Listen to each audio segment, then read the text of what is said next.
This is CBS 8 News Live at 6. A deadly winter storm is still causing flight delays and cancellations nationwide, and it's having a huge impact on travelers trying to get to or leave San Diego tonight.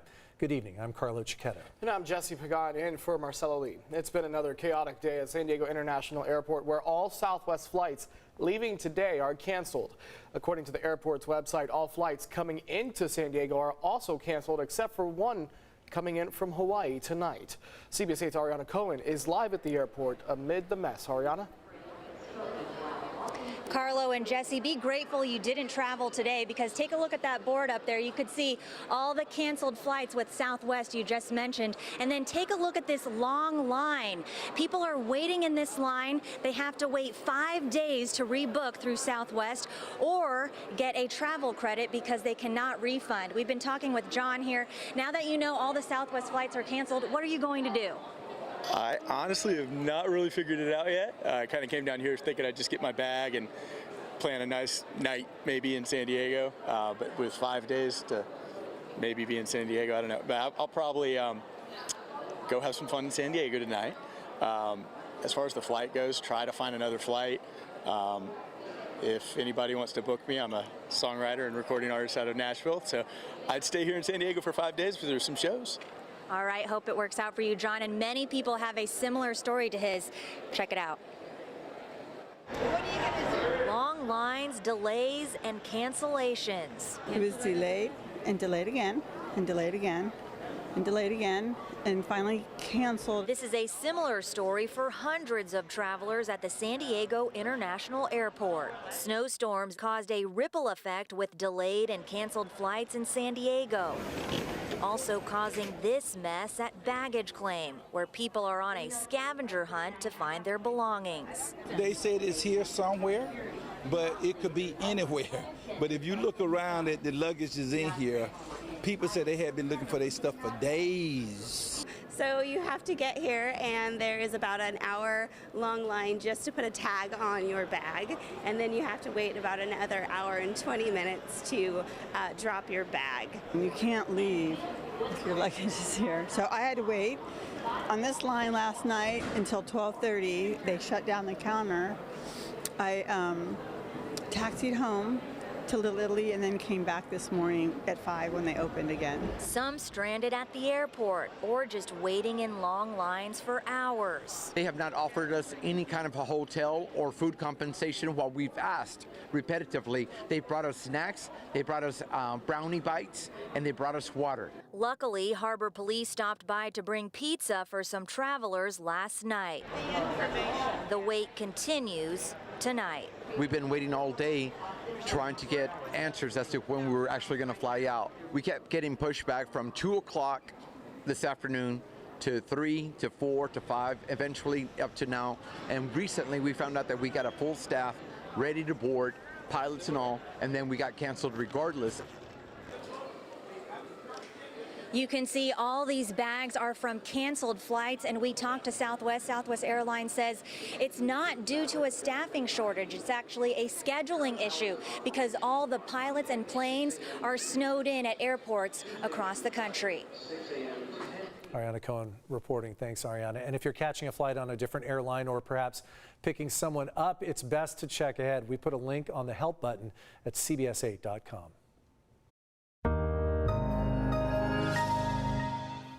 While most of the rest of the country is dealing with a winter blast, it's been warmer than usual here. Yeah, but that's about to change, and you need to keep your umbrella nearby. Meteorologist Sean Stiles is in for Carlene tonight, and here early with the microclimate forecast, that's changing. Dramatically so. In the next 24 to 36 hours, we're talking about an atmospheric river starting to come into California. I thought we'd take a look at the temperature today and then look at temperatures across the nation as we speak. 82 today here in San Diego. That is a tremendous warm spell that we've had the entire weekend, Friday, Saturday, Sunday, and Monday. Now, these temperatures are going to start to give way as high pressure shifts out of the region, and a series of storms are going to be plowing into the west coast. That's bringing a high surf advisory through Thursday, 4 to 6 feet with some 8-foot sets possible. So dangerous conditions along the coastline. Look at Minneapolis, 4, Lincoln, Nebraska, 9, 22 in St. Louis, 16 in Wichita, and the cold air all the way down to Jackson, Mississippi, where it's 35. You can see why they're having so much trouble getting jets up in the air. 63 tomorrow. The rain arrives Tuesday night into Wednesday morning. Right now, it looks like that the parade, the Holiday Bowl parade, and the Holiday Bowl itself will not be affected in the sense that it will not be raining for the parade or the game. The rain will come through overnight and then clear on out just in time for the parade and the game. We'll have more coming up on your 8-day microclimate forecast. All right, Sean, thank you. Meanwhile, the death toll from the winter storm crippling western New York is now up to at least 28. Many of the people who died were found in cars. Some were found on the streets in snowbanks. The blizzard in western New York is considered the worst in 45 years there. National Guard troops were called in to help with rescues in the whiteout conditions. A major pipeline delivering gasoline to San Diego is shut down tonight after it sprung a leak. The pipeline operator, Kinder Morgan, says crews are working around the clock to fix it and it shouldn't affect supply here. Those crews found the leak last week near a golf course in Cerrito between Long Beach and downtown LA. Kinder Morgan is using alternate resources to keep gas stocked here in the county. The company expects repairs be done by next weekend.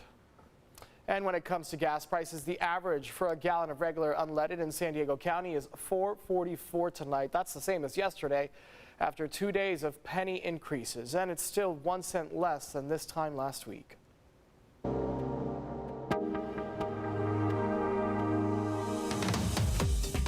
You may be wondering where your green trash bin for food waste is if you live in the city of San Diego. A citywide composting program was set to start this past summer. CBS 8's Netta Iranpour shows us the rollout, though, has been delayed. All of these trash bins are stacked up and ready to roll out, tens of thousands of them. This is actually a couple thousand right here behind me. Yeah, so we have 267,000, upwards of that, to get out the door over 6 months. It is quite the undertaking, according to Conrad Ware, the deputy director of the Collection Services Division. They serve the city of San Diego, nearly 300,000 people who will soon change the way they throw away their trash. We will be rolling out these green bins to the front of everybody's yard, in the street, not actually on your property. Those bins will also come with a smaller kitchen pail where you can throw your food waste before dumping it into the larger bins. These are all 95-gallon green organic waste bins that will be delivered to residents who are going to receive them. So we actually have 3 sizes, 95, 65, and 35, that will go out to different people. What if you don't know how much organic waste you might go through? Yeah, great question. So we're actually offering all of our residents an ability to swap out. You're also being asked to dump your yard waste into these same green bins. These bins are designed to be allowed to be picked up by our sanitation vehicles. Those old little round bins, those are manual collection, and those will not be used anymore. As for what type of food to dump, well, banana peels and watermelon core, rice, beans, bones, bread, cheese, even paper towels are all okay. Just nothing that is cleaning spray or other hazards. That includes no human waste and no pet waste.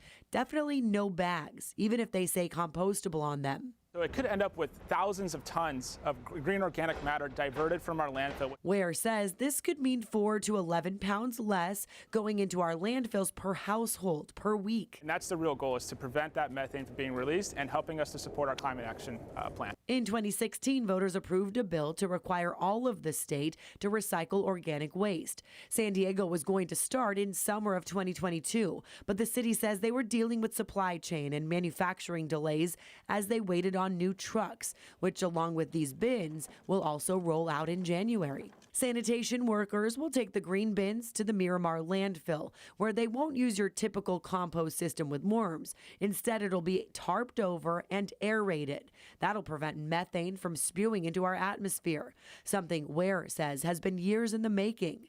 And the end result, free composted soil, turning our waste into valuable nourishment for our plants. A full circle concept, taking food and plants and eventually using them to create more. For Earth 8, I'm Netta Iranpour. Thank you, Netta. As you can imagine, it's going to take a while to roll out all 260,000 bins. There are hopes, though, it will be done by next July. The city expects people who use their services to have a green bin and kitchen pail by then. Mailers will be sent out a few weeks before the bins arrive to give you a heads up. If you'd like to change the size of your bin, you can request a change in the Get It Done app. If you're looking to recycle your Christmas tree in the city of San Diego, you have more than a dozen options. Yeah, from now until January 23rd, the city of San Diego has 17 locations to drop off your tree free of charge. You can find those locations on our website. The city asks that you remove everything from the tree, including lights, ornaments, and the tree stand. Last year in 2021, the Christmas tree recycling program alone diverted over 100,000 trees, which that's about 850 tons. That's a lot. If you have green waste service at your home, you can actually drop your tree into the bin, but not next to it. If your tree is more than 4 feet tall, you have to cut it into smaller pieces to fit in the bin.